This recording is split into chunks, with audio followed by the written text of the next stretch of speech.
ketaveradi, lekin yuz immuniteti ko'tarila olmaydi. To есть o'sha shamollash yuzda qolib ketadi. Ha, o'sha holat. Mana bu zonangizda ham shamollash aktivniy bor. Qizarib ham turibdi, rangi ham boshqacha, boshqa taraf bilan.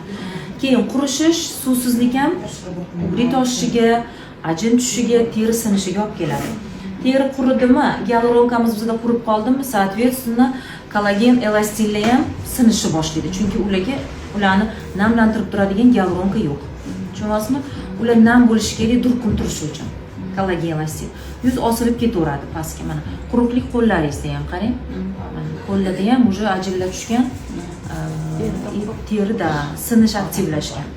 Endi holatdan kelib chiqib, men, конечно, birinchi navbatda har doim fundament bilan ishlashni yaxshi ko'raman. Ya'ni terining ichkarisini oziqlantiramiz, immunitetlarimizni ko'taramiz, suv beramiz, vitamin, ozuqa, oksil, hamma narsa beramiz. Mana bu zonadagi shamollashlarni ketkazish uchun. Suv beramiz.